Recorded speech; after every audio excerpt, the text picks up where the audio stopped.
എടാ യൂസഫേ ഒന്ന് വന്നടാ. ക്ലബ് ഇലക്ഷൻ എന്ന് പറഞ്ഞ എത്രണ്ട പൊട്ടിച്ചേ? കണക്ക് നോക്കണം. എല്ലാത്തിനും ഒരു കണക്കുണ്ടാവണോട്ടാ. വീട്ടില് പെണ്ണൊരുത്തി ഇല്ലാത്തന്റെ അതൊക്കെ ഉണ്ടായിരുന്നെങ്കിൽ സമ്മതിക്ക ഇങ്ങനത്തെ തൂർത്തിനെ. ഇതുകൊണ്ടൊക്കെയാ കാരണന്മാര് നേരത്തെ കാലത്തെ പെണ്ണ് കെട്ടിച്ച് പൂട്ടണേ. അത് ചിറമലയാരെ ജാതകത്തിൽ പറഞ്ഞിട്ടില്ലല്ലേ? എല്ലാവരും ലേറ്റ് മാരേജാ.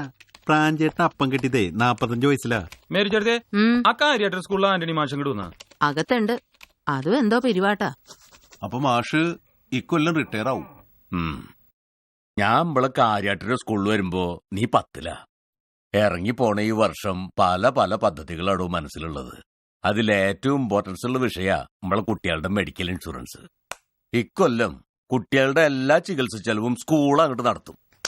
ആ കാര്യത്തിൽ ഇനി രക്ഷിതാക്കൾക്ക് ഒരാശങ്ക വേണ്ട. ആ മേരിച്ചെടുത്തിനൊന്ന് വരാൻ പറഞ്ഞേ. പോളിസി തുക എത്രന്ന് പറഞ്ഞാ ഞാൻ അടച്ചോളാന്നേ. നീ എന്റെ കൂടെ ഒന്ന് വരണം. ആ ഇൻഷുറൻസ് കമ്പനിയിലെ മാനേജറായിട്ട് നീ ഒന്ന് സംസാരിക്കണം. എന്തിനാ? അവനെ ഇങ്ങോട്ട് വരത്താലോ. ചേർത്തിയെ ആ മെഡിക്കൽ ഫണ്ടിൽ നിന്നൊരു കുറച്ച് എമൗണ്ട് മാറ്റി വെക്കണം.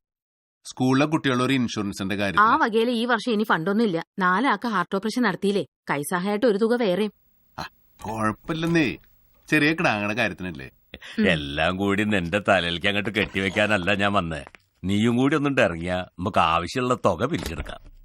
അത് നഷ്ടം. പക്ഷേ നമ്മൾ ഇറങ്ങിയ ക്യാഷ് കിട്ടും. പക്ഷെ അവിടെ നിങ്ങളുടെ വിളി വരുമ്പോ അത് നമ്മൾ തിരിച്ചു കെട്ടണം. അതിലില്ലാമ നമ്മൾ തന്നെ ഇറക്കണ. ശരി guest house minister PA Murukesan അങ്ങോട്ട് വരാന്ന് പറ. അതെ, ഇൻഷുറൻസുകാരെ ഇങ്ങോട്ട് വരുത്താം. മിനിസ്റ്റർ ആവുമ്പോ നമ്മൾ അങ്ങോട്ട് പോണം.